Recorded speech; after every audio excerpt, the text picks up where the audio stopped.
بسم الله الرحمن الرحيم. الحمد لله نحمده ونستعينه ونستغفره ونؤمن به ونتوكل عليه ونعوذ بالله من شرور أنفسنا ومن سيئات أعمالنا. من يهده الله فلا مضل له ومن يضلله فلا هادي له. ونشهد أن لا إله إلا الله وحده لا شريك له ونشهد أن سيدنا ومولانا محمدا عبده ورسوله صلى الله تعالى عليه وعلى آله وصحبه وبارك وسلم تسليما كثيرا كثيرا. أما بعد فأعوذ بالله من الشيطان الرجيم. بسم الله الرحمن الرحيم. ومن أحسن قولا ممن دعا إلى الله وعمل صالحا وقال إنني من المسلمين. صدق الله العظيم. بزرگوں اور میرے پیارے بھائیوں، ہمارے نام ایک پیغام ہے جناب رسول اللہ صلی اللہ علیہ وسلم کا. ہاں، ہم سب کے لیے ایک پیغام ہے.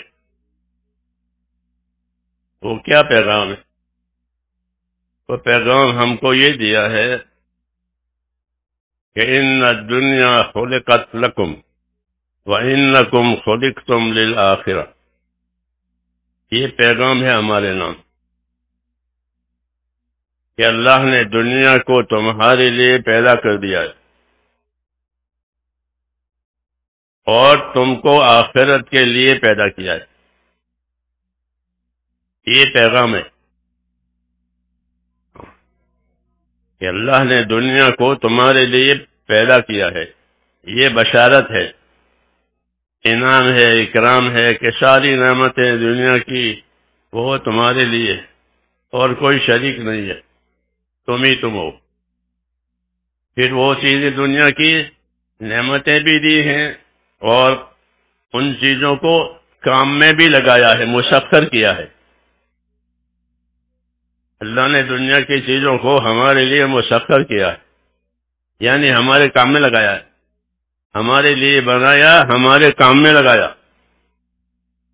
یہ کہا تو کتنا بڑا انعام ہے کہ آسمان، زمین، چاند، سورج سب چیزیں آپ کے لیے اور آپ کے کام میں لگا دیا ہے. ان میں سے کوئی بھی چیز آپ کے کام سے انکار نہیں کر سکتی. آپ سمندر میں سفر کریں تو سمندر کو کوئی اعتراض نہیں ہوگا. آپ ہوا میں اڑیں تو ہوا کو کوئی اعتراض نہیں. زمین پر چلیں تو ہاتھی سے کام لیں تو ہاتھی تیار ہے. ہاتھی سے کام لیں تو ہاتھی تیار ہے خدمت کے لیے.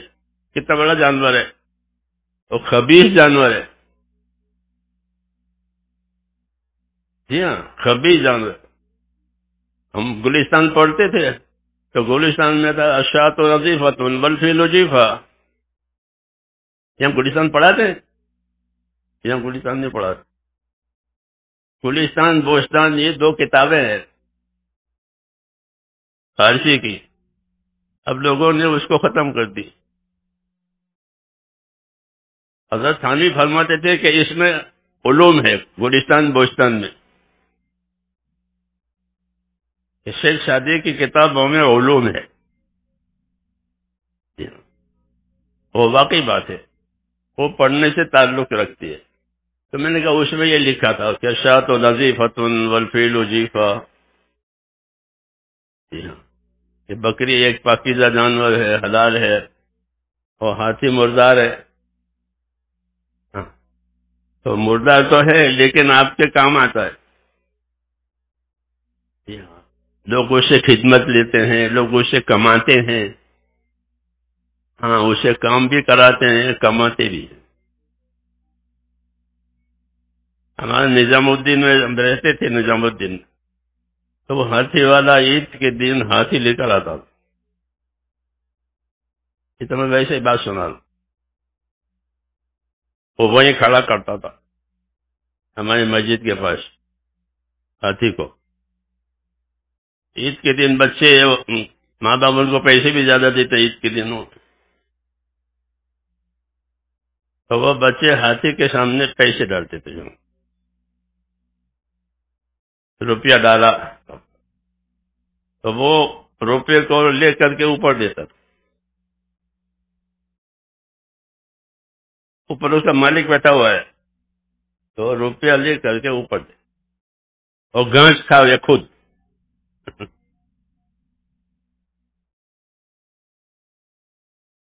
یہ تسخیر کی مثال ہے یہ، کہ اللہ نے تمہارے لیے سب چیزوں کو مسخر کیا ہے، تو وہ جانتا ہے کہ روپیہ میرے کام کا نہیں ہے، گانچ میرے کام کا ہے، تو روپیہ اٹھا کے اوپر دے اور خود گانچ کھا دے، اس کو تسخیر کہتے ہیں۔ کہ انسان اور جنات کے علاوہ سب تسخیر کے نیچے ہیں، یہ سب کو اللہ نے مسخر کیا ہے، یعنی کام میں لگایا ہے، آپ کے کام میں لگایا۔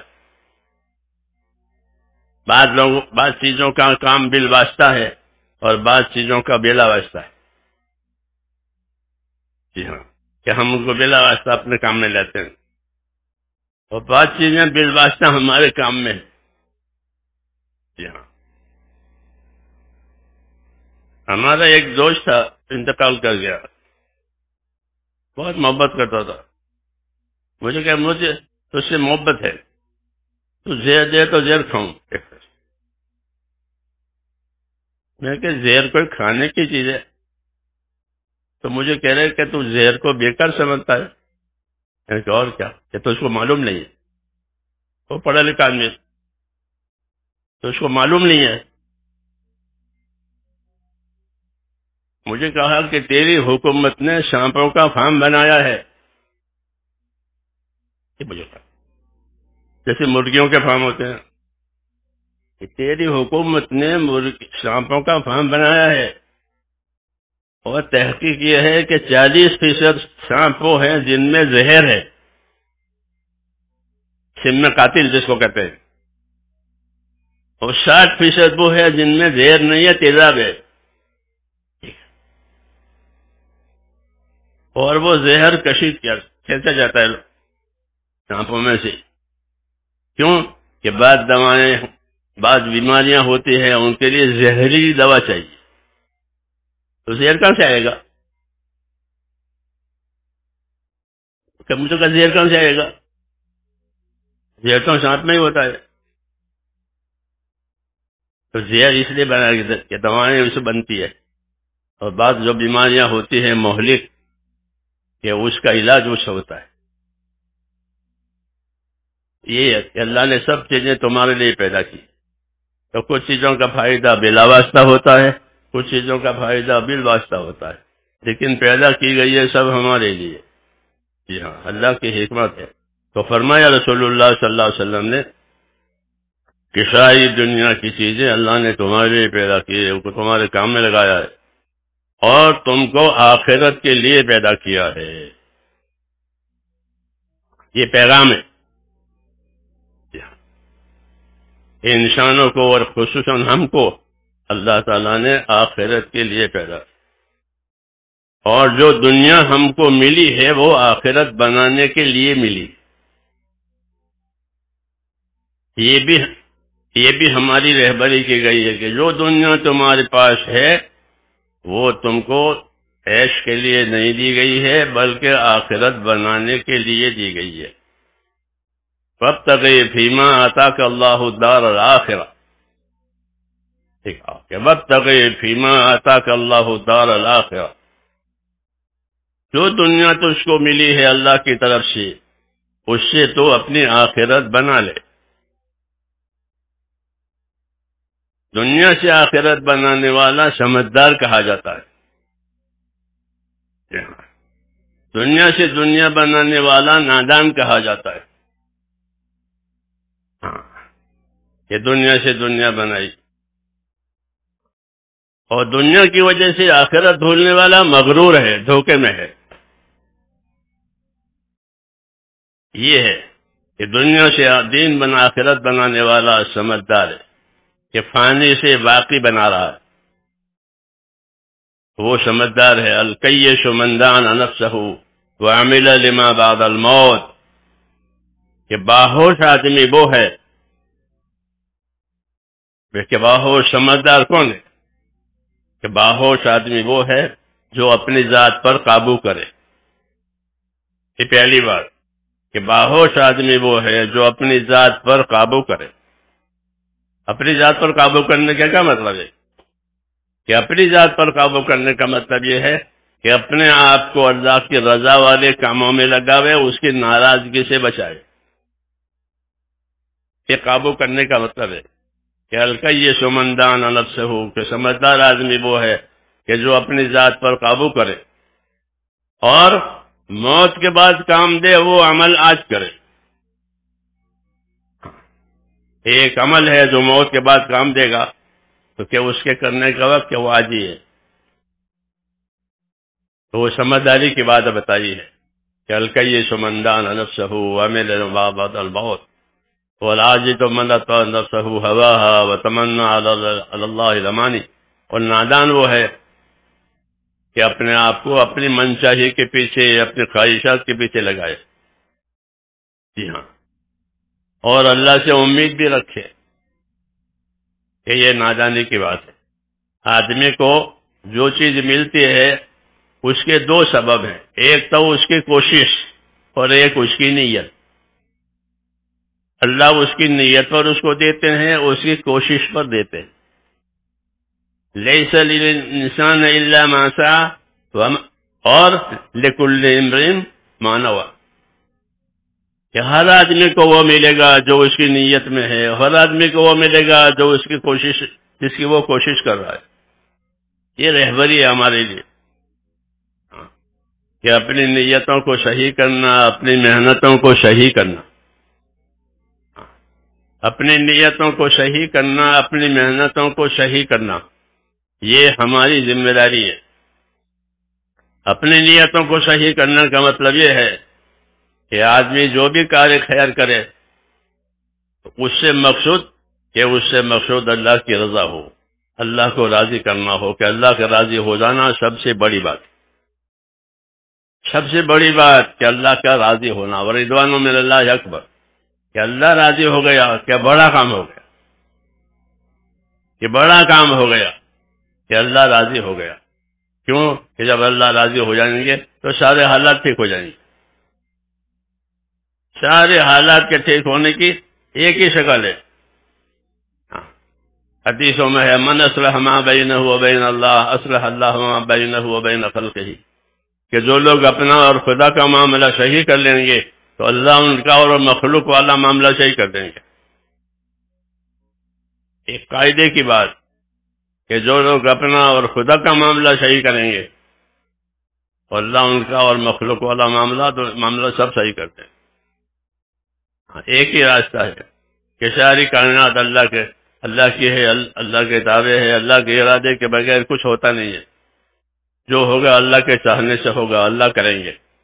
سب چیزوں کے مالک ہیں، سب چیزوں کے متصرف ہیں. جی ہاں، اس لیے پہلا سبق یہ ہے کہ ہمارا معاملہ اللہ تعالیٰ سے صحیح ہو جائے. اس کو فرمایا کہ من اصلح ما بینہ وبین اللہ اصلح اللہ ما بینہ وبین خلقہ، کہ جس نے اپنا معاملہ خدا سے صحیح کر لیا اس کا معاملہ ساری کائنات کے ساتھ صحیح ہو گیا. اور جس نے اپنا معاملہ بگاڑا اللہ سے، کہ ساری کائنات سے اس کا معاملہ بگڑ جائے گا. اللہ نے حالات کو اپنے قبضے میں رکھا ہے، اسباب بندوں کے قبضے میں دیے ہیں. یہ ترتیب ہے. حالات اللہ نے اپنے قبضے میں رکھے ہیں، اسباب بندوں کو دیے. بندوں کو اسباب دیے ہیں امتحان کے لیے، بندوں کو اسباب دیے ہیں امتحان کے لیے. ہاں، یہ اسباب تمہارے پاس ہیں، تمہارے پاس رکھو، لیکن تم اپنے آپ کو امتحان میں سمجھو کہ اللہ دیکھیں گے کہ ان کو اسباب دینے کے بعد یہ کیا کرتے، اپنی زندگی کیسے گزارتے ہیں. یہ سب کے لیے ہے کہ اللہ نے جو اسباب دیے ہیں وہ امتحان کے لیے دیے ہیں. ہاں، رسول صلی اللہ علیہ وسلم فرماتے ہیں کہ دنیا ہری بھری ہے اور میٹھی ہے، دنیا کیسی ہے؟ ہری بھری، حلوۃ خضرا،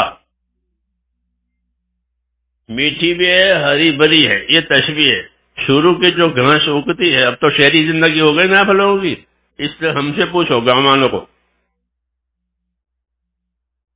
جو بارش شروع کی ہوتی ہے اور اس سے جو سبزہ اگتا ہے وہ بہت ملائم ہوتا ہے، ریشم کی طرح، اور بہت میٹھا ہوتا ہے جانوروں کے لیے. اس کی طرف اشارہ ہے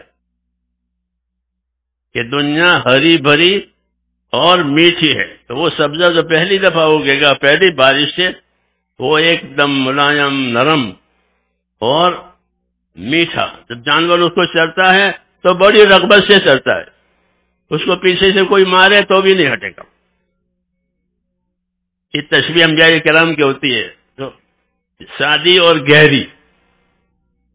ہاں، ان کی تشبیہات جو ہوتی کہ دنیا ہری بھری اور میٹھی ہے. تو ایک بات تو یہ ہوئی کہ ہرا بھرا اور میٹھا بنا. دوسری بات یہ ہے اس کے ہرا بھرا میٹھا ہونے میں کہ دنیا کی چیز کسی طریقے سے بھی لے آدمی، اس کو میٹھی لگے گی. چوری کر کے پیسے کمائے اور اس پیسوں سے مٹھائی خریدی، چوری کے پیسوں سے، تو وہ مٹھائی کیسے لگے گی؟ بولو. اور اپنے پسینے سے کمایا اور اس پیسے سے مٹھائی خریدی، وہ کیسے لگے گی؟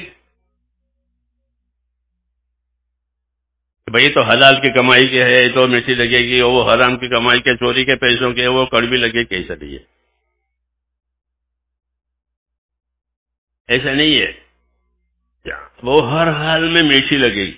حرام کے پیسوں سے آوے، حلال کے پیسوں سے آوے، وہ ہری بھری اور میٹھی ہے.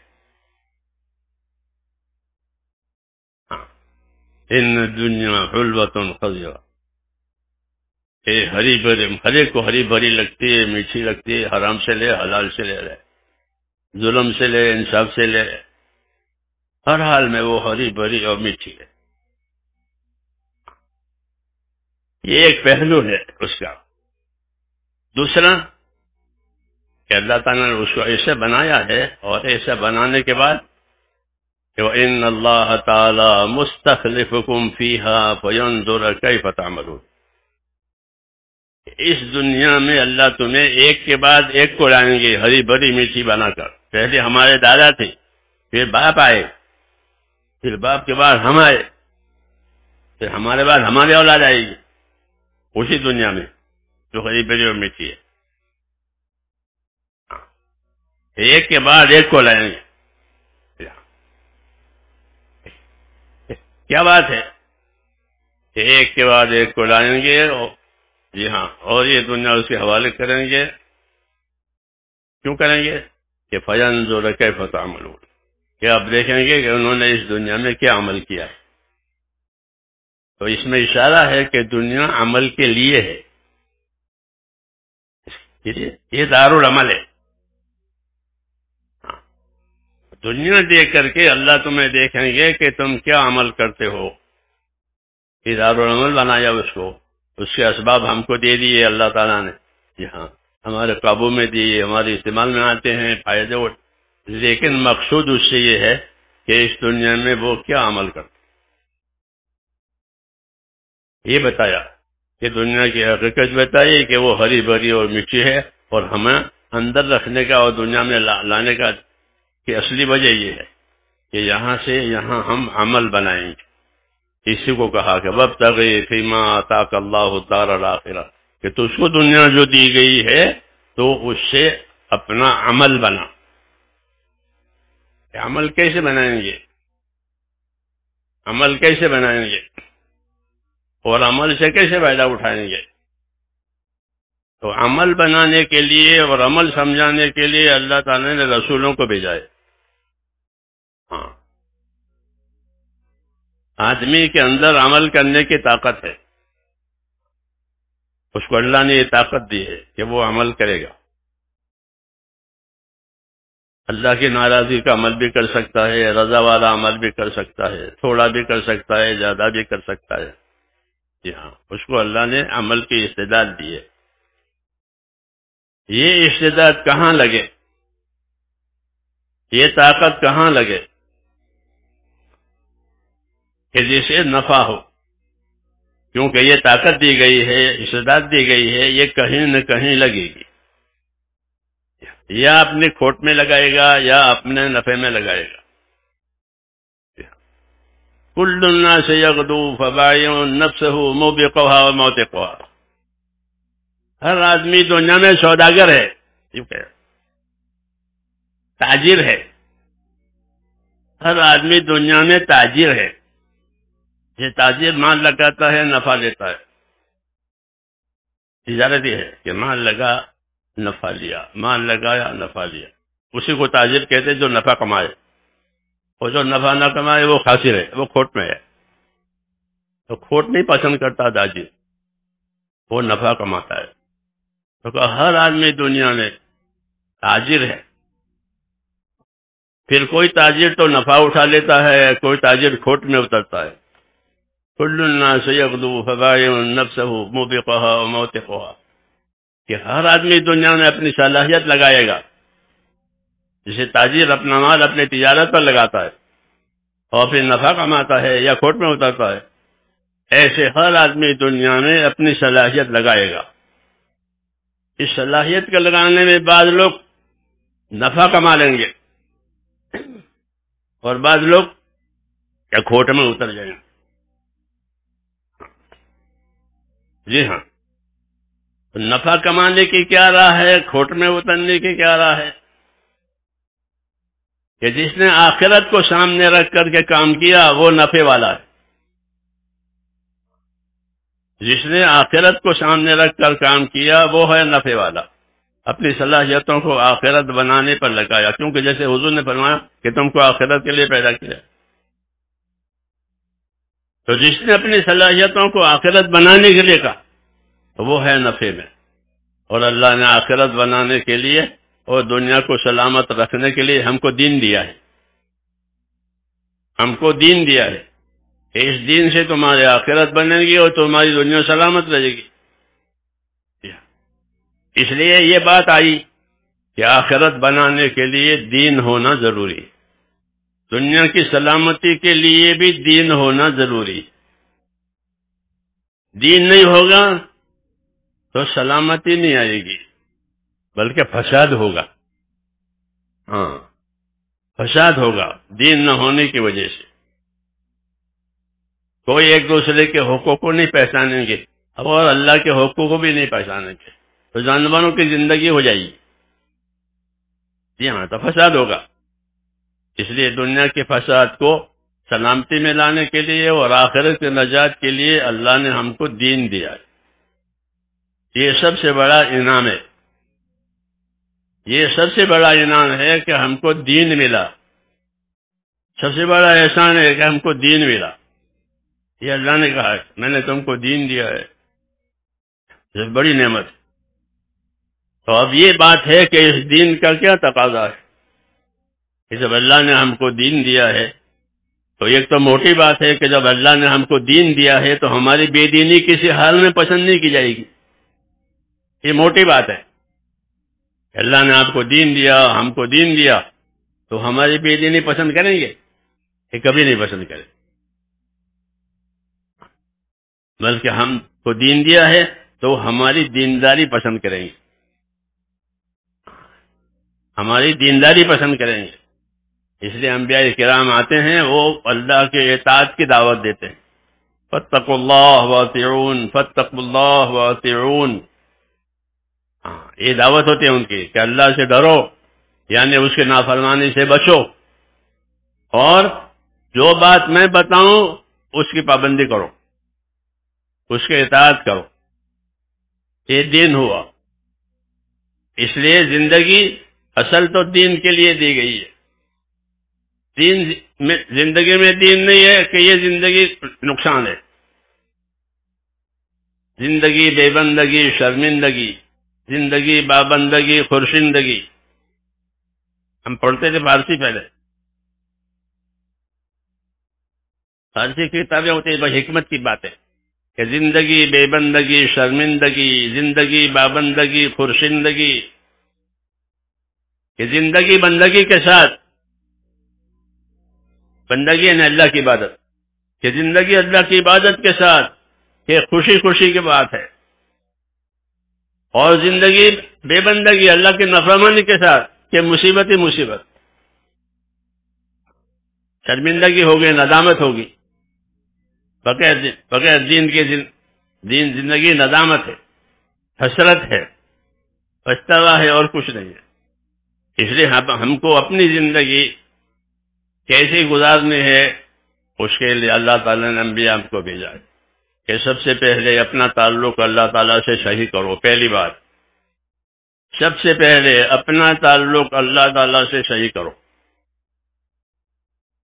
یعنی یہ یقین کرنا کہ جو کچھ ہو رہا ہے، جو کچھ ہوگا، وہ سب اللہ سے ہوگا، اللہ کے غیر سے کچھ نہیں ہوگا۔ ہاں، اللہ کے غیر سے اس کائنات میں کچھ نہیں ہوگا، جو ہوگا وہ اللہ سے ہوگا، نفع ہو، نقصان ہو، حالات ہو، اسباب ہو، جو ہوگا وہ سب اللہ سے ہوگا، اللہ کے غیر سے کچھ نہیں ہوگا۔ یہ پہلی بات ہے کہ اللہ سے اپنا تعلق صحیح کرنا۔ جب سب کچھ اللہ سے ہے اور اللہ کے غیر سے کچھ نہیں ہے، تو اللہ کے غیر سے تعلق پیدا کرنے میں کوئی فائدہ نہیں ہے، اور اللہ سے تعلق پیدا کرنے میں سب کچھ ہے۔ اس لیے میرے رسول صلی اللہ تعالیٰ نے ہم کو اپنی شان سمجھا کر کے اپنی عبادت کی دعوت دی ہے، اپنی شان سمجھائی، اپنی صفات سمجھائی، اپنی سنتیں سمجھائی نبیوں کے ذریعے سے۔ ہاں، تو اب اللہ سے لینے کے لیے اور اللہ سے فائدہ اٹھانے کے لیے ایک ہی راستہ ہے، وہ عبادت اور بندگی کا راستہ ہے، اور کوئی راستہ نہیں ہے۔ کہ اللہ سے کیسے فائدہ اٹھاؤ گے؟ کہ اللہ سے فائدہ اٹھائیں گے اللہ کو اللہ مان کر اس کی عبادت کریں۔ ایاک نعبد و ایاک نستعین، اے اللہ ہم تیری عبادت کریں گے تو اس سے مدد دیں گے۔ تو اللہ سے مدد لینا، اپنے حالات کو بنوانا، اس کا ایک راستہ ہے کہ اپنی زندگیوں کو عبادت والی بناؤ۔ اللہ نے جو جان مال دیے ہیں، جان ہے، مال ہے، اولاد ہے، یہ ایک طرف نعمتیں بھی ہیں، دوسری طرف یہ اللہ کی امانتیں بھی ہیں۔ اس کے دو پہلو ہیں، یہ ساری چیزیں بطور نعمت کے بھی دی ہے اور بطور امانت کے بھی دی ہے۔ یہ آدمی کی اولاد اللہ کی امانت ہے، آدمی کی اولاد اللہ کی امانت ہے، آدمی کا مال کہ وہ بھی اللہ کی امانت ہے، آدمی کی حیات کہ وہ بھی اللہ کی امانت ہے۔ تو وہ نعمتیں بھی ہیں اور امانتیں بھی ہیں، اور کس نے دی ہیں؟ یہ اللہ نے، اور کوئی دینے والا نہیں ہے۔ وَمَا بِكُم مِّن نِّعْمَةٍ فَمِنَ اللَّهِ، جو نعمت تمہارے ہاتھ میں ہے، تمہارے پاس ہے، وہ سب اللہ کی طرف سے ہے۔ ایک ہی اللہ ہے، وہی دینے والا ہے، وہی روکنے والا ہے۔ تو نعمتیں اور یہ سب چیزیں اللہ کی طرف سے ہم کو ملی۔ یہ چیزیں جس طرح نعمتیں ہیں، ایسے ہی وہ امانتیں بھی ہیں۔ امانتیں بنا کر اس لیے دی ہے کہ اس سے حقوق ادا کرنے ہیں۔ امانت ہے، جیسے حکومت ہے اپنے آدمیوں کو، اپنے ملازموں کو بہت سی چیزیں دیتی ہے، گاڑیاں دیں گے، گھوڑے دیں گے، کیا کیا دیں گے۔ ہاں، تو کس کے لیے؟ کہ گھوڑے شکار کرنے کے لیے، کہ گھوڑے پر بیٹھے شکار کرنے جائیں، سیر کر کے نہ۔ جتنے جو چیزیں دی ہیں حکومت نے، وہ حکومت کے کام کے لیے دی، اپنے کام کے لیے کوئی چیز نہیں دی۔ ہر چیز حکومت کی، ہر چیز حکومت کے کام کے لیے۔ تو مولانا الیاس صاحب جی کہتے تھے ہم تو فوجی لوگ ہیں، فوج کو جو کچھ ملتا ہے وہ حکومت کے کام کے لیے۔ جی ہاں، اپنے کام کے لیے نہیں، ساری چیزیں۔ ہاں، پولیسوں کو، فوج والوں کو جتنی چیزیں ملتی ہیں وہ حکومت کے کام کے لیے۔ تو فرمایا ہم تو ایسے ہیں کہ ہم کو جتنی چیزیں ملی ہیں وہ اللہ کے کام کے لیے ہے، اپنے کام کے لیے نہیں ہے۔ جہاں اللہ اجازت دے گا وہاں استعمال کریں گے، جہاں اللہ اجازت دے گا وہ نہیں کریں گے۔ تو میں کہہ رہا تھا یہ نعمتیں بھی ہیں، یہ امانتیں بھی ہیں۔ یہ چیزیں ہمارے پاس نعمت بھی ہے کیونکہ ہم اسے فائدہ اٹھا رہے ہیں۔ تکلیفیں اسے دور ہو رہی ہے، وہ نعمت ہے، اور نعمت ہونے کے ساتھ ساتھ یہ اللہ کی امانتیں ہیں کہ یہ اللہ تعالیٰ نے یہ امانتیں ہم کو اپنا حکم پورا کرنے کے لیے اور حکم ادا کرنے کے لیے دی ہیں۔ حکم توڑنے کے لیے کوئی چیز نہیں دی کہ لو اسے حکم توڑو، جیسے نافرمانی کے لیے کوئی جگہ زمین میں نہیں بنی ہے کہ وہاں جا کے نافرمانی کر لو۔ ہاں، لقمان حکیم اپنے بیٹے سے کہتے تھے کہ بیٹا نافرمانی کرنے کی دل میں آوے تو وہ جگہ تلاش کرنا جہاں اللہ نہ دیکھے، تو اسے کوئی جگہ نہیں ہے۔ کیوں کہ زمین پر نافرمانی کرنے کی کوئی جگہ نہیں ہے۔ زمین عبادت کے لیے بنی، ان ارضی واسعۃ فإیایا فاعبدون، میری زمین بہت کشادہ ہے، اس پر میری عبادت کرنا۔ تو ساری چیزیں جو دی گئی ہیں کہ وہ اللہ کے حکموں کو پورا کرنے کے لیے دی گئی ہے، نافرمانی کرنے کے لیے، حکم توڑنے کے لیے، حکم چھوڑنے کے لیے کوئی چیز نہیں دی گئی۔ اس لیے یہ چیزیں امانتیں بھی ہیں، یہ چیزیں نعمتیں بھی، اس لیے اس کا استعمال صحیح ہو جائے، نعمتوں کا استعمال صحیح ہو جائے، اس کی رہبری کی ضرورت ہے، تو اللہ تعالیٰ انبیاء کرام کو بھیجتے تاکہ لوگ اپنی نعمتوں میں فرما بردار رہیں۔ پہلے انبیاء کرام جو آئے عام طور سے وہ نعمتوں والوں کے پاس آتے تھے۔ نوح علیہ السلام اکثریت والوں کے پاس آئے، ہود علیہ السلام جو ہے وہ قومی قوت والوں کے پاس آئے، شعیب علیہ السلام تاجروں کے پاس آئے، موسیٰ علیہ السلام حکومت والوں کے پاس آئے۔ یہ تاریخ ہے کہ پہلے زمانے میں جو انبیاء کرام آئے عام طور پر وہ اہل اسباب کے پاس آتے تھے تاکہ لوگ اپنے اسباب میں خدا کی نافرمانی نہ کریں، بلکہ اپنے اسباب میں وہ خدا کی اطاعت کریں اور اسباب سے اس میں فائدہ اٹھائیں، اللہ کی اطاعت میں فائدہ اٹھائیں، کیونکہ دنیا کو اللہ نے اسی لیے پیدا کیا ہے کہ ان کو اللہ کی اطاعت میں اس سے فائدہ اٹھایا جائے گا۔ ہاں، جیسے اپنی ضرورتوں کے لیے فائدہ اٹھاتے ہیں، اپنی راحتوں کے لیے فائدہ اٹھاتے ہیں، ایسے ہی دنیا کو اللہ کی اطاعت کے لیے اپنے فائدہ ملے گا۔ وابتغ فیما آتاک اللہ الدار الآخرہ، حکم کہ تجھ کو اللہ نے جو دنیا دی ہے اس سے اپنی آخرت بنا لے، یعنی دیندار بن جا۔ آخرت بنانے کا یہ مطلب ہے کہ تجھ کو جو دنیا ملی ہے اس سے تو دیندار بن جا۔ جب دیندار بنے گا تو دنیا صحیح استعمال ہوگی، اور دینداری نہیں ہوگی تو دنیا صحیح استعمال نہیں ہوگی۔ زندگی اسراف کی ہوگی، زندگی معصیت کی ہوگی، گناہوں کی ہوگی، کوئی دین نہیں ہے۔ اس لیے اللہ تعالیٰ دنیا کے اسباب بھی دیتے ہیں اور اپنے دین اتار کر اس کی دعوت بھی دیتے ہیں کہ دنیا کے اسباب بھی لو اور پھر اپنے اسباب میں اپنے لیے دین قائم کرو تاکہ تمہارا استعمال اپنے اسباب میں صحیح ہو جائے، کیونکہ یہ اسباب جو اللہ تعالیٰ نے ہم کو دیے ہیں وہ آخرت بنانے کے لیے دیے ہیں، آخرت بگاڑنے کے لیے نہیں دیے کہ اپنے اسباب سے اپنی آخرت بگاڑے، کہ اس سے زیادہ نقصان والا کوئی نہیں ہے، اس سے زیادہ کھوٹ میں رہنے والا کوئی نہیں ہے، ہاں، کہ جو اپنی دنیا سے اپنی آخرت بگاڑے، ہاں، یہ سب زیادہ کھوٹ میں اترنے والا ہے کہ اپنی دنیا سے اس نے اپنی آخرت بگاڑی ہے۔ کیوں کہ آخرت تو اصلی ہے، وہ تو ٹھکانہ ہے، پھر وہاں سے تو کہیں جانا ہی نہیں ہے۔ حضور صلی اللہ علیہ وسلم دعا مانگتے تھے، اور حضور صلی اللہ علیہ وسلم کی دعائیں جو ہے وہ دعوت بھی ہے، رہبری بھی ہے، صرف دعا نہیں ہے بلکہ دعا بھی ہے، اس میں دعوت بھی ہے، اس میں رہبری بھی ہے۔ اس لیے حضور صلی اللہ علیہ وسلم اپنی دعوت میں بھی نبی ہیں، اپنی دعا میں بھی نبی ہیں، اپنی دعوت میں بھی نبی ہے، رہبر ہیں، اور اپنی دعاؤں میں بھی۔ دعا مانگی حضور صلی اللہ علیہ وسلم نے، اس دعا میں رہبر ہے اللہم اصلح لی دینی الذی ہوا عصمت امری.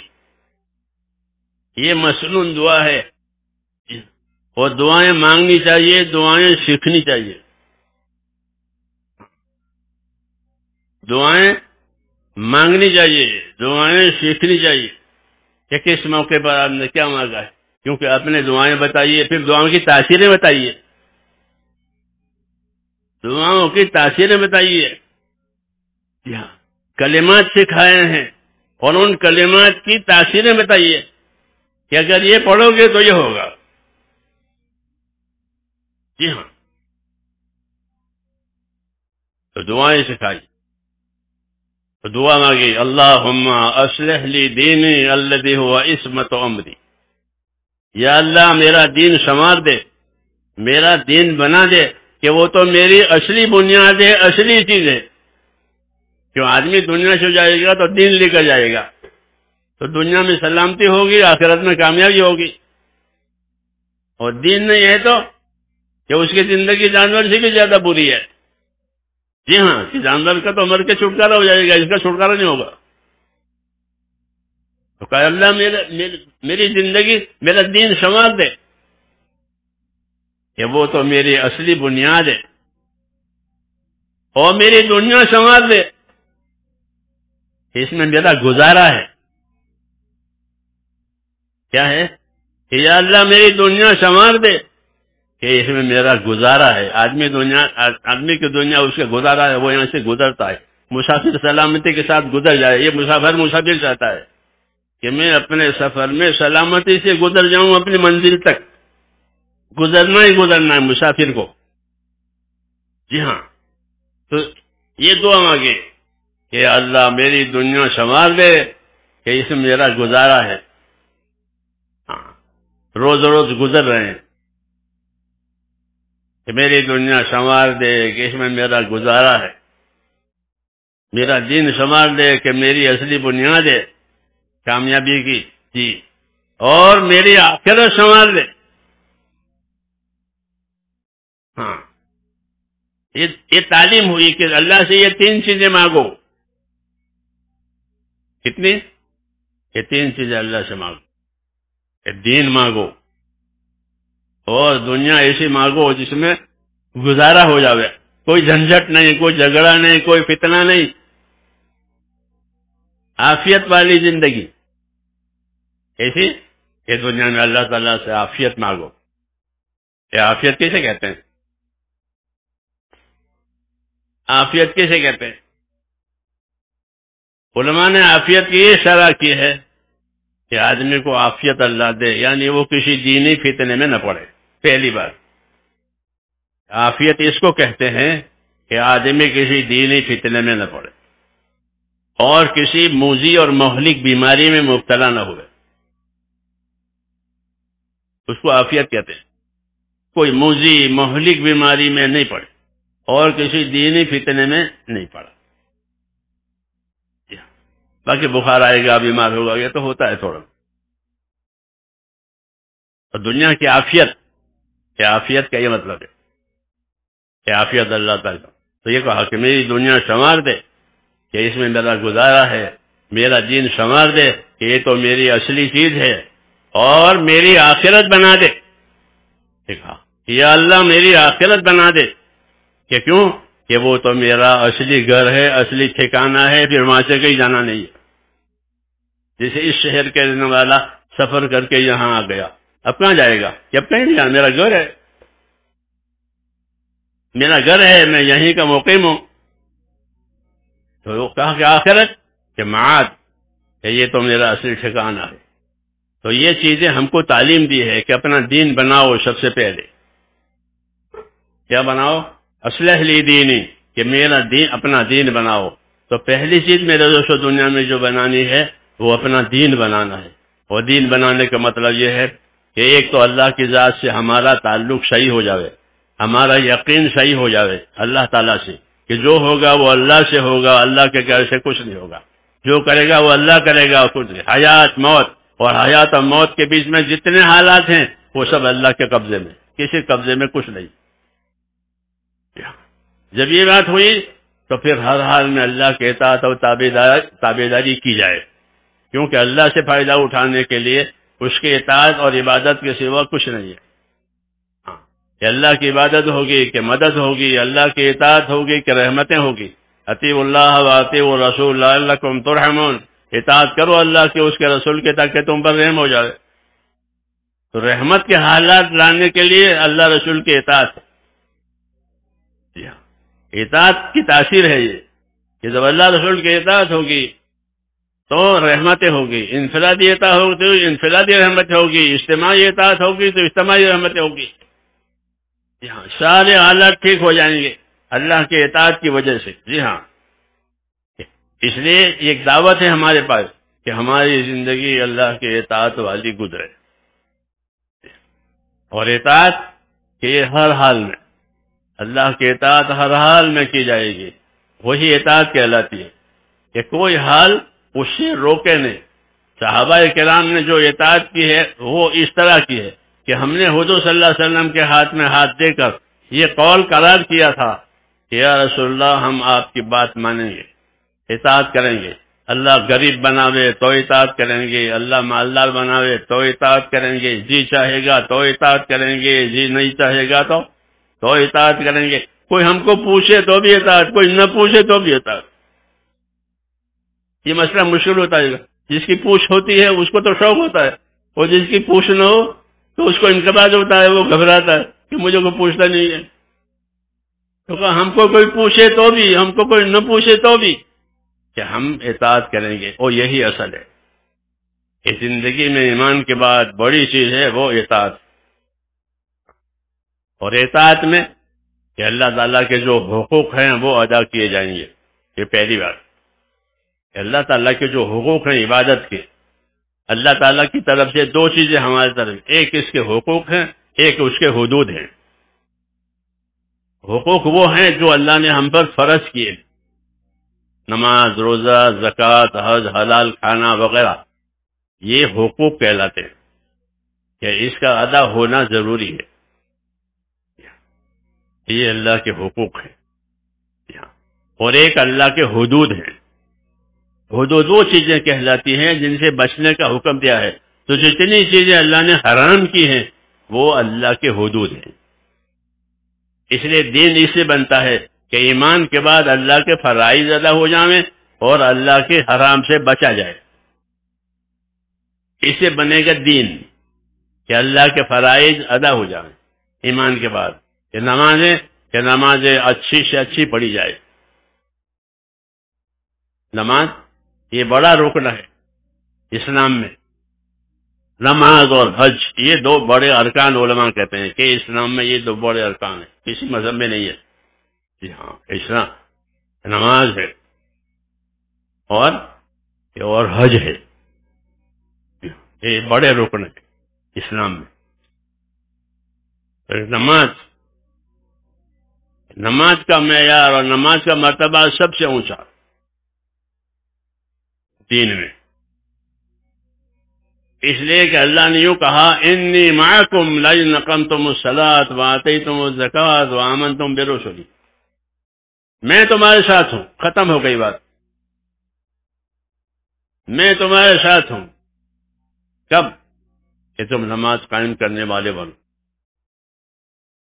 اس لیے اس میں ہماری ذمہ داری یہ ہے کہ ایمان کے بعد ہماری عبادتیں صحیح ہو جائے۔ ایمان کے بعد ہماری عبادتوں کو صحیح کرنا، اور عبادت صحیح ہوگی جب وہ عبادتیں حضور صلی اللہ علیہ وسلم کے طریقے کے پر ہوگی۔ ہاں، اس لیے اللہ تعالیٰ نے عبادتوں کو صحیح کرنے کے لیے علم اتارا ہے،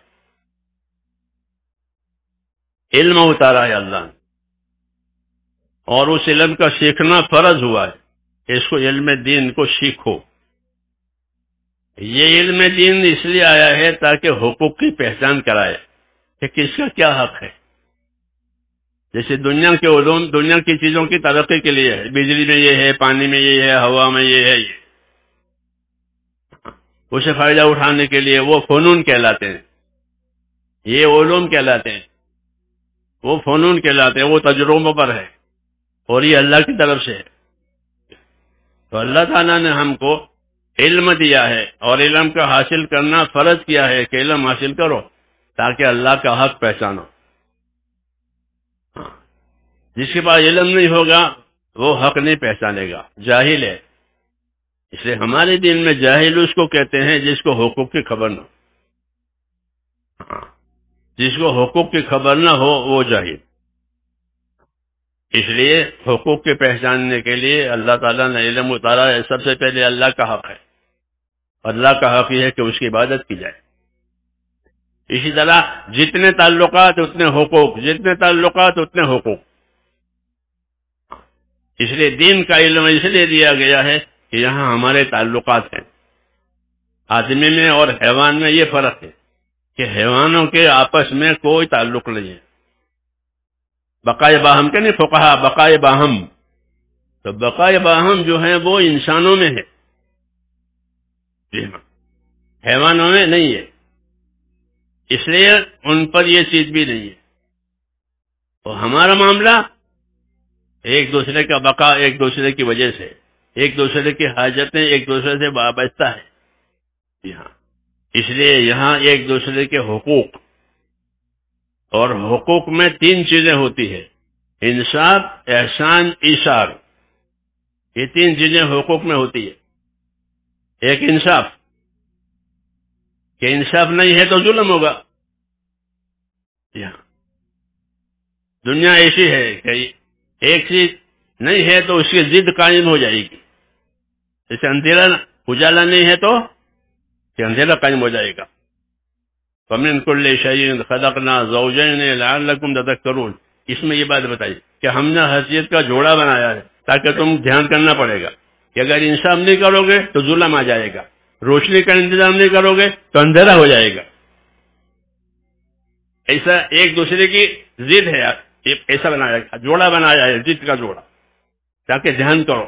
انصاف نہیں کرو گے تو کہ ظلم، ایمان نہیں ہوگا تو کفر آ جائے گا فوراً. جی ہاں، وَمِن كُلِّ شَيْءٍ خَلَقْنَا زَوْجَيْنِ لَعَلَّكُمْ تَذَكَّرُونَ. ہم نے ہر چیز کا جوڑا بنایا ہے، دھیان کرنا. تو جوڑا بنانے کا یہ مطلب ہے کہ ایک دوسرے کی نقیض ہے، ایک دوسرے کی ضد ہے. کہ مثلا ایمان نہیں ہوا تو فوراً کفر آ جائے گا. ہاں، انصاف نہیں ہوا تو فوراً ظلم آ جائے گا.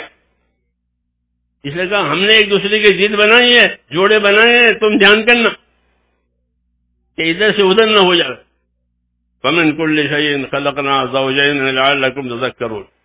اس لیے میں نے کہا کہ ہم کو آپس کے تعلقات کے لیے انصاف سکھایا، احسان سکھایا.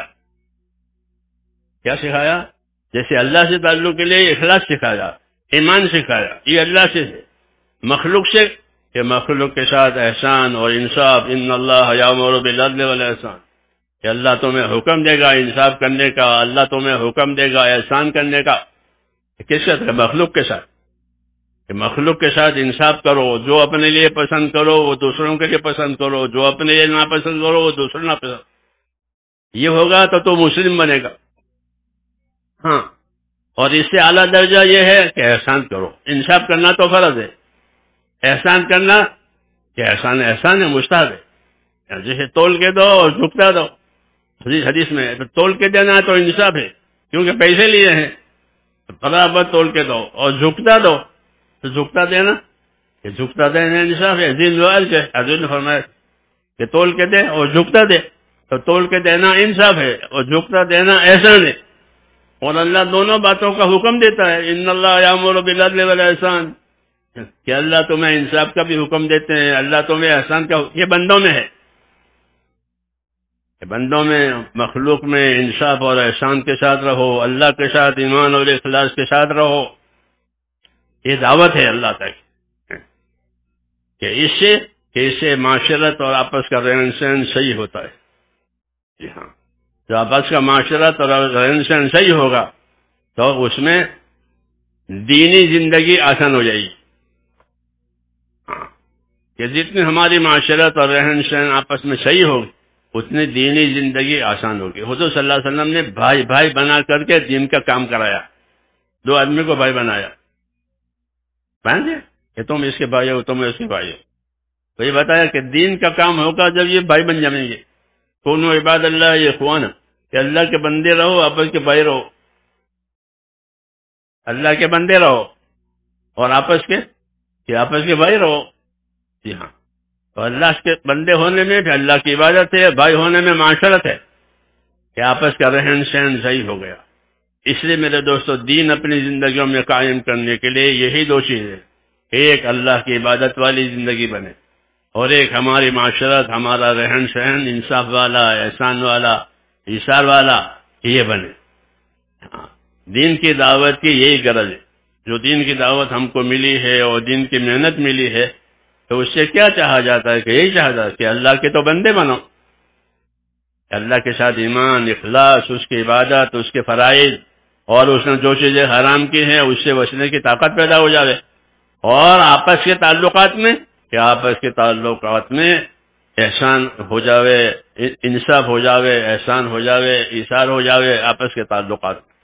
اس کو کہتے ہیں معاشرت، یعنی آپس کا رہن سہن صحیح ہوا. تو آپس کا رہن سہن صحیح ہوگا تو دین آسان ہو جائے گا. ہاں، دین ہمارا آسان ہو جائے گا. اس لیے یہ زندگی بنانی پڑے گی ہم، ایمان والی، اخلاص والی اور حسن معاشرت والی. ہاں، ایک دوسرے کے حقوق پہچاننے والی. اس لیے اللہ تعالیٰ نے ہم کو دین دیا ہے، دین کی محنت دی ہے. دین دیا ہے، دین کی محنت دی ہے. دین سیکھنا ضروری ہے اور محنت اس لیے کرنی ہے تاکہ وہ دین زندگی میں آوے. ہاں، دین کا یہ تقاضا ہے. جیسے دوا کا یہ تقاضا ہے کہ دوا بدن میں جائے تو نفع ہوگا. آنکھ کی دوا آنکھ میں جائے، کان کی دوا کان میں جائے، پیٹ کی دوا پیٹ میں جائے تو فائدہ ہوگا نہیں. وہ دوا اپنی جگہ پر نہ جائے تو پھر کوئی فائدہ نہیں ہے. تو دین کا تقاضا میرے دوستو یہ ہے کہ دین زندگیوں میں آوے، یعنی دلوں میں اللہ کا یقین آوے، اللہ کا خوف آوے، آخرت کی فکر آوے. یہ دل کا کام ہے. اور باقی بدن، اعضاء و جوارح جو ہیں کہ وہ اللہ کے اطاعت و تابعداری میں استعمال ہو. جی ہاں، اس کے لیے اللہ نے عبادتیں دی ہیں تاکہ اللہ کے اطاعت و تابعداری میں یہ اعضاء و جوارح کام میں آوے. ہاں، کیوں کہ یہ سب اللہ نے کام کے لیے دیے. ہاں، گناہ کرنے کے لیے کوئی چیز نہیں دی. اور یہ سب چیزیں دیکھ کر کے وہ ساری چیزیں اللہ کے قبضے میں بھی ہے. مثلا دعا میں اللہم ان قلوبنا و نواسینا و جوارحنا بیدک لم تملکنا منها شیئا فاذا فعلت ذلك بنا فكن انت ولینا واهدنا الى سواء السبیل. کہ آپ نے جو چیزیں ہم کو دی ہے تو وہ تو نعمتیں ہیں، آگے یہ ہے کہ ان تمام نعمتوں میں ہمارا چلنا ہدایت کے ساتھ ہو. اور ہدایت کے لیے اللہ نے ایمان کے ساتھ علم اتارا ہے. اس لیے دین کا سیکھنا بھی ضروری ہے. دین سیکھیں گے تو اللہ کا حق پہچانیں گے، دین سیکھیں گے تو دوسروں کا حق پہچانیں گے، دین سیکھیں گے تو اپنا حق بھی پہچانیں گے کہ میری ذات کا مجھ پر کیا حق ہے، میری ذات کا مجھ پر کیا حق ہے. لوگ اپنی حاجت راحت تو جانتے ہیں کہ میری یہ ضرورت ہے، میری یہ راحت ہے. سوال یہ ہے کہ تمہاری ذات کا تم پر کیا حق ہے. جیسے پڑوسی کا حق ہوتا ہے، ماں باپ کا حق ہوتا ہے، تو تمہاری ذات کا تم پر کیا حق ہے. یہ سوال ہے کہ میری ذات کا مجھ پر کیا حق ہے. تو اپنی ذات کا حق ادا کرو. کہ آدمی کی ذات کا حق یہ ہے کہ وہ آدمی اپنے آپ کو دوزخ سے بچاوے. یہ حق ہے اس کے اوپر. قوا انفسکم واہلیکم نارا، کہ تم اپنے آپ کو دوزخ سے بچاؤ. یہ ہر آدمی پر حق ہے کہ اپنی ذات کو دوزخ سے بچاوے. اس کو ہم جانتے نہیں ہیں. کھانے پینے کو حق سمجھتے ہیں، وہ ٹھیک ہے، لیکن وہ تو گزارے کا حق ہے، یہ کامیابی کا حق ہے. ایک گزارے کا ہے، کھاؤ پیو نہیں تو مر جاؤ گے. ہاں، آدمی کھائے گا نہیں پیے گا نہیں مرے گا، ہلاک ہو جائے گا. تو وہ گزارے کا حق ہے. ایک حق کامیابی کا حق ہوتا ہے.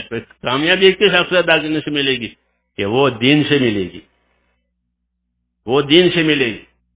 اس لیے کہا کہ تیری ذات پر تیرا حق یہ ہے کہ تو اس کو دوزخ سے بچاوے اپنی ذات کو. تو میری ذات کا میرے حق پر یہ ہوا میرے اوپر کہ میں اپنے آپ کو دوزخ سے بچاؤں، یہ حق ہے۔ تو دوزخ سے کیسے بچائیں؟ دوزخ تو دیکھی نہیں ہے، کوئی چیز دیکھی ہو تو بھائی دیکھو دیکھو ایسا کہتے ہیں، میرے ادھر گاڑی آ رہی ہے، لیکن دیکھا ہی نہیں ہے تو کیسے بچائیں گے؟ حضرت علی فرماتے تھے کہ دیکھا نہیں ہے تو اسے بچنے کا طریقہ یہ ہے کہ دین سیکھو، دین سیکھو گے تو دوزخ سے بچ جاؤ گے۔ ہاں، دوزخ دیکھی نہیں ہے، لیکن دوزخ سے بچنے کا راستہ یہ ہے کہ دین سیکھو، کہ دین سیکھو گے تو پھر دوزخ سے نجات ہو جائے گی۔ ہاں، ایمان اور اعمال کی وجہ سے اللہ تعالیٰ اپنی رحمتوں میں داخل کریں گے، جی ہاں، اور دوزخ سے بچا لیں گے۔ اس لیے یہ ذمہ داری آئی ہے دنیا میں کہ ہم اپنی ذات کو دوزخ سے بچانے کے لیے دین سیکھیں، ایسا ایمان سیکھیں جو ہمیں اللہ کے اطاعت پر لے جاوے، ایسا ایمان سیکھیں جو ہمیں حرام سے بچائے، ایسا ایمان سیکھیں جو فرائض اور حقوق ادا کراوے، کیونکہ یہ طاقت ایمان سے پیدا ہوتی ہے۔ ایمان نہیں ہوگا تو کسی کا حق کوئی پرواہ نہیں۔ جی ہاں، جیسے جاہلیت کے زمانے جو یتیموں کا مال کھا جاتے تھے، مسافروں کو لوٹ لیتے تھے، جی ہاں، کیوں؟ ایمان نہیں ہے۔ اور ایمان آئے گا تو پھر حقوق ادا کرنے کی طاقت پیدا ہوگی، ہاں، حرام سے بچنے کی طاقت پیدا ہوگی، فرائض پر قائم ہونے کی طاقت پیدا ہوگی، وہ ایمان سے۔ اس لیے ہم کو اللہ تعالیٰ نے دین اور ایمان دیا، اور دین ایمان دے کر اس کی محنت بھی دی کہ اس کی محنت کرو، سیکھنے کی، سکھانے کی، دوسروں کو دعوت دینے کی۔ ہاں، کیونکہ اب کوئی نبی نہیں آئے گا جو دعوت دے اور سکھاوے، یہ ہم کریں گے۔ جب یہ محنت ہوگی تو پھر ہمارے اندر وہ چیزیں پیدا ہوگی کہ ایمان آئے گا، اعمال آئیں گے، اخلاق آئیں گے، حقوق کی ادائیگی آئے گی، اور دنیا میں سلامتی آئے گی اور آخرت کی نجات ہوگی۔ تو میرے بھائیوں، ہماری یہ ذمہ داری ہے۔ خلاصہ یہ ہے کہ ہماری ایک ذمہ داری یہ ہے کہ ہم اپنے آپ کو اپنے دین پر قائم رہنے والا بنائیں، اس کو استقامت کہتے ہیں، کہ اپنے دین پر قائم رہو، دین سیکھو اور اپنے دین پر قائم رہو، یہ ہماری ذمہ داری۔ ہاں، دوسرا کہ اپنے دین کے مددگار بنو، یہ دوسری ذمہ داری ہے۔ اپنے دین پر قائم رہو، یہ ذاتی زندگی ہے، انفرادی زندگی میں ہر آدمی اپنے دین پر قائم رہے، اپنا دین سنبھالے۔ کیوں؟ کہ اس کی قبر میں اس کا دین پوچھے گا فرشتہ کہ ماں دین کا اپنا دین بتاؤ۔ تو اپنا دین سنبھالنے کی اس کو استقامت کہتے ہیں کہ اپنا دین سیکھو، اپنا دین سیکھ کر اس پر اپنے آپ کو قائم کرو۔ تو ایک ذمہ داری ہماری یہ ہے۔ دوسری ذمہ داری ہماری یہ ہے کہ ہم اپنے دین پر قائم رہتے ہوئے اپنے دین کے مددگار بنیں، یہ دوسری ذمہ داری ہے کہ اللہ کے دین کے مددگار بنو۔ ہاں، سیکھو، سکھاؤ، سیکھنے کی دعوت دو، اس کا ماحول بناؤ تاکہ ہر آدمی کو اپنے دین پر چلنا آسان ہو جائے۔ اس کی محنت کرو گے تو یہ دین پر چلانا آسان ہو جائے گا۔ اس لیے حضور صلی اللہ علیہ وسلم نے امت کو دین دیا، استقامت کا حکم اللہ نے نبی کو بھی دیا، امت کو بھی دیا۔ استقامت فاستقم کما امرت ومن تاب معک اے ومن آمن معک، کہ آپ اپنے دین پر قائم رہیں اور جو آپ پر ایمان لائے ہیں ایمان والے وہ بھی اپنے دین پر قائم رہیں ہر حال میں۔ دوسرا حکم ہم کو یہ دیا ہے کہ اپنے دین کے مددگار بنو۔ مدد کی مثال ایسی ہے جیسے پانی دینا زمین کو، نصر ینصر، اس کا ایک ترجمہ تو ہے مدد کرنا، یہ متبادر ہے، قریب کا معنی یہی ہے۔ اور نصر ینصر کا اصلی معنی جو ہے، آپ المنجد کو دیکھو گے تو میں لکھا ہے سقایت الارض۔ نصر کے معنی سقایت الارض، زمین کو پانی دینا۔ زمین کو پانی دو گے تو ہر چیز اگے گی، زعفران بھی، جو بھی، اعلیٰ ادنا سب۔ اعلیٰ اور ادنا اس کا اگنا پانی پر موقوف ہے۔ وجعلنا من الماء كل شيء حي، کہ پانی سے ہر چیز کو حیات ملتی ہے۔ تو دین کی نصرت یہ دین کو پانی دینے کی مثال ہے کہ اپنے دین کو پانی دو تاکہ فرائض بھی زندہ ہو جائیں، یہ ہم سنتیں بھی زندہ ہو جائیں، اصلی معاشرات آپس کی وہ بھی زندہ ہو جائے، کہ نصرت سے ساری چیزیں زندہ ہو جائیں گی۔ سارے حالات صحیح ہو جائیں گے. ان تنصروا اللہ ینصرکم. ہماری ذمہ داری اپنے دین کی مدد کرنے کی بھی ہے، اپنے دین پر قائم رہنے کی بھی. ہاں، تو قائم رہنا یہ ذاتی زندگی کا تقاضا ہے، اور نصرت یہ سب کے ذمہ ہے کہ مل جل کر کے اللہ کے دین کی ایسی محنت کرو کہ امت میں دین آوے، امت میں دین آوے، ہر ماحول میں دین آوے، تو پھر دین پر چلنا آسان ہو جائے گا. اس لیے حضور صلی اللہ علیہ وسلم کے دین میں دونوں باتیں ہیں، استقامت بھی ہے، حرکت بھی ہے. اسلام کی مثال چکی کی ہے. آپ لوگوں نے چکی دیکھی ہے؟ وعلیکم السلام. کچھ پتہ نہیں ہے.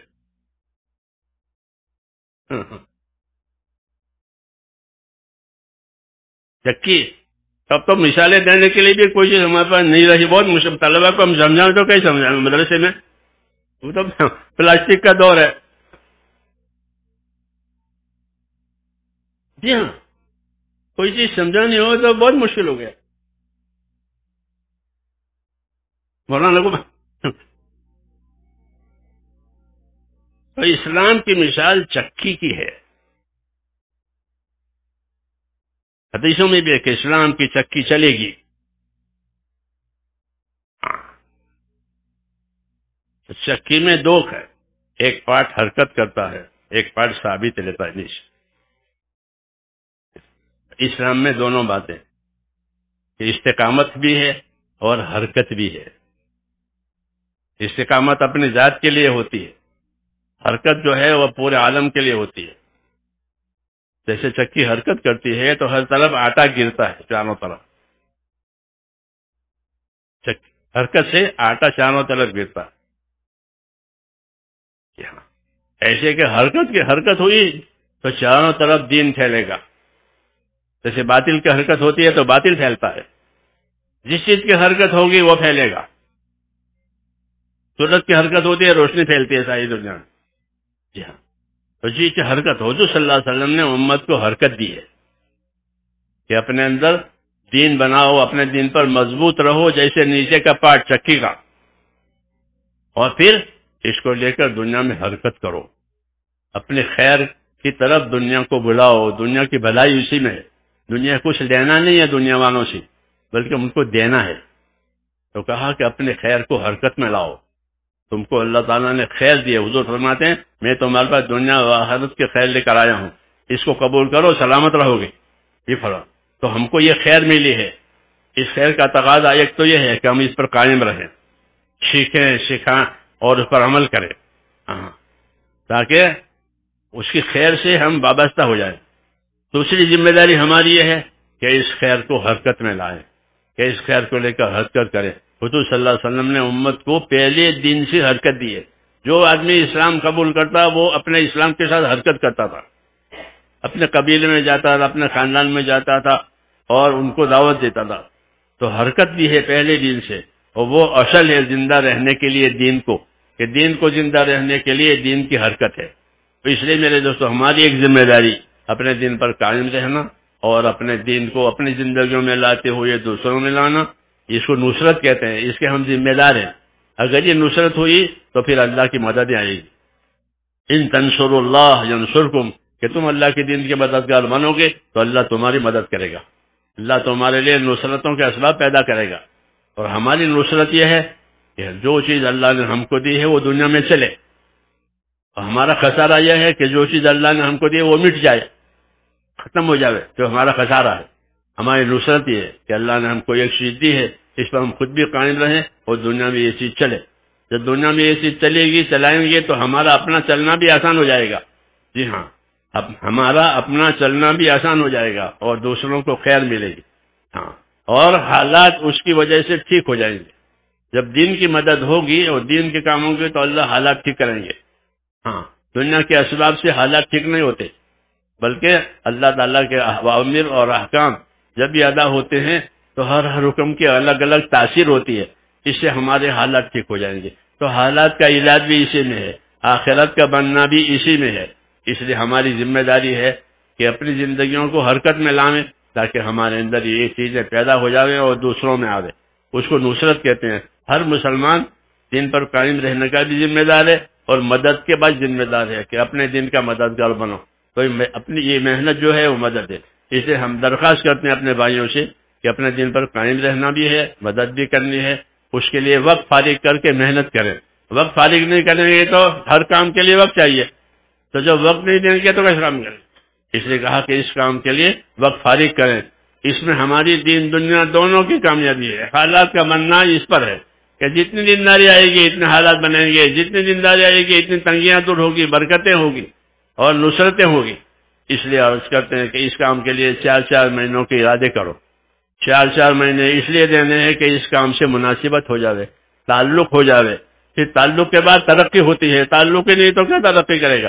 اس 4 مہینے اللہ کے راستے میں لگیں، کام کو سمجھیں. ہاں، عمل کرتے ہوئے سمجھنا، خالی سن کر کے نہیں. سننے سے تو ذہن بنے گا اور عمل کرنے سے کام بنے گا. ہم تو کام کے مکلف ہیں.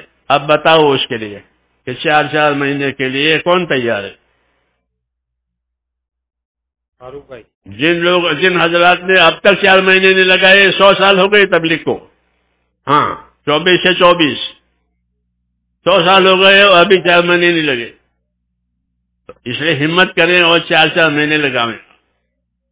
کھڑے ہو کر اپنے نام لکھواؤ، کھڑے ہو کے بتاؤ. جنہوں نے اب تک 4 مہینے نہیں دیے وہ پہل کریں.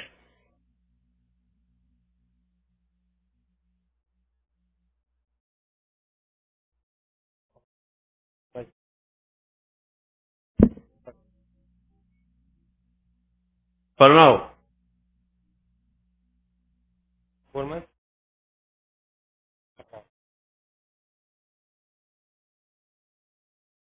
اب تو اللہ نے کام پھیلا دیا ہے. اب تو اپنی ذات سے بھی پیش کرنا ہے. مسجدیں جماعتیں دے کام کو کہ ہماری مسجد جماعت دے گی، ہماری مسجد جماعت دے گی. ہاں، تو تقاضے بڑھ گئے ہیں.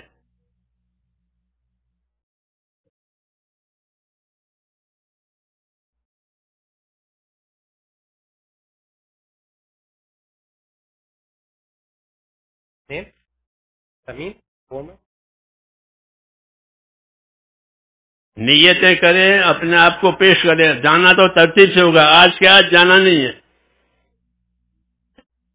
آج کے آج جانا نہیں ہے. نیتیں کریں، اپنے آپ کو پیش کریں، پھر ترتیب بنے گی جانے کی. بتاؤ.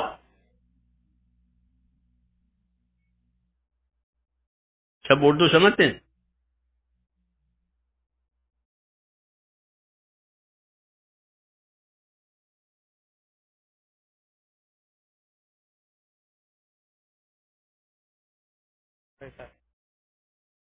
ہاں، نیت کرنا اور نیت کا اظہار کرنا. میں نہیں کہہ رہا. ہاں،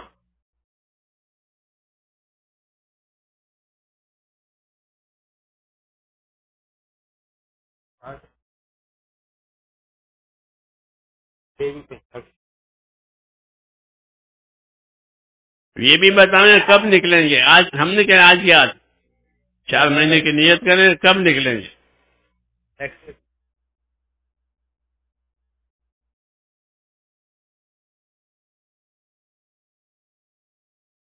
name, brother? Wait.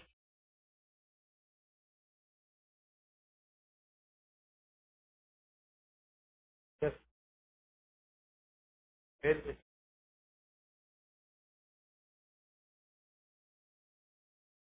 صاحب 4 مہینے کہہ رہا تھا. قبول فرمائے اللہ تعالیٰ طرف. بتائیے. نیت کر کے اپنے آپ کو پیش کرو. جانا ترتیب سے ہوگا. 4 مہینے صاحب. خاص طور سے ان بھائیوں سے درخواست ہے جنہوں نے اب تک 4 مہینے نہیں لگائے.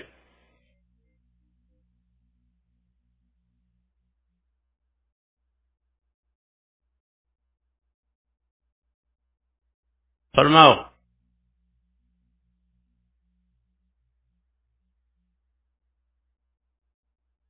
ہمتیں کریں گے تو اللہ تعالیٰ مدد کرے گا.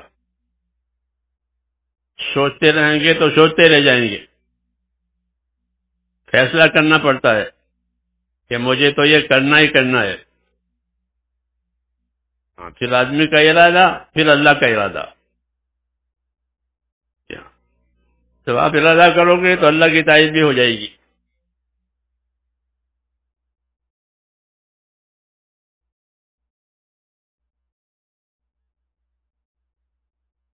اپنا نام پیش کریں, جانا ترتیب سے ہوگا. آج کے آج جانا نہیں ہے. بتاؤ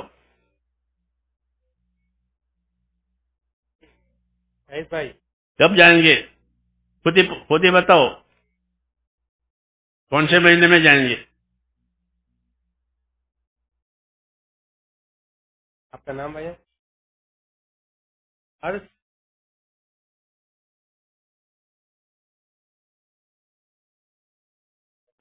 ہاشم میں کون سی مسجد ہے آپ کی؟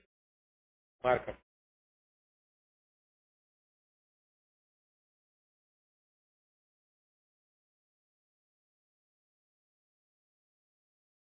فرماؤ.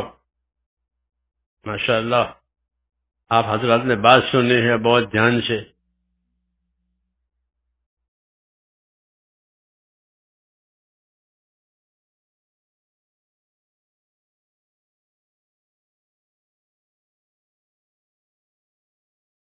چار مہینے کی ہمت نہیں ہے, کوئی چلنے کے لیے تیار ہے وہ بھی قبول ہے.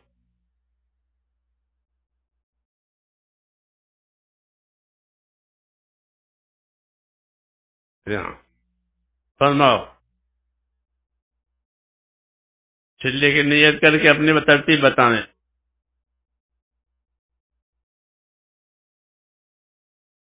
ظہیر بھائی کتنے میں سے 40 دن اللہ قبول فرمائے. اللہ اور فرماؤ. کیا ہے شاہ جی؟ اور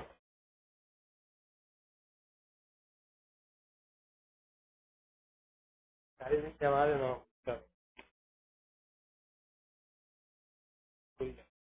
ارادہ بتاؤ, اپنی ترتیب بتاؤ کہ فلاں مہینے میں جائیں گے.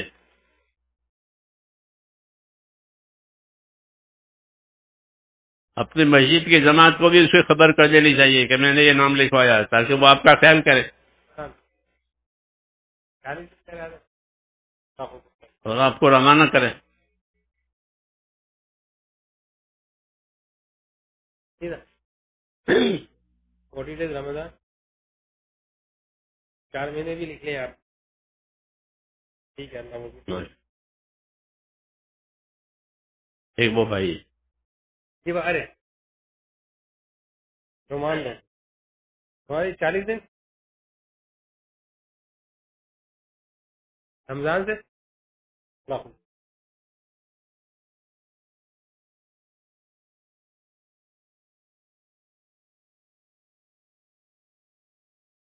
ہاں ماشاء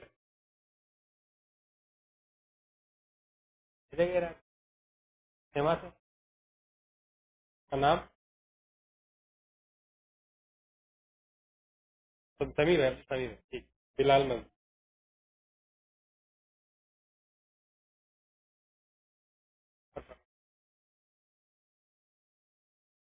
محبوب بھائی 40 دن دسمبر سے چلو ہو گیا ہے ماشاء اللہ.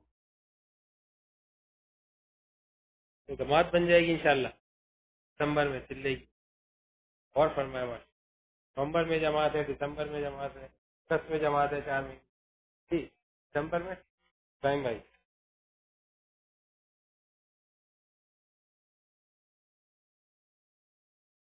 دسمبر میں 40 دن.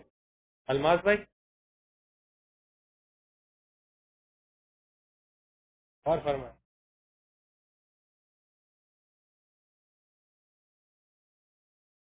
ہر مہینے ہماری مسجد سے جماعت نہیں. جولائی میں ہے, اگست میں ہے, ستمبر, اکتوبر, نومبر, دسمبر. فرماؤ بھائی کتنے بجے مغرب؟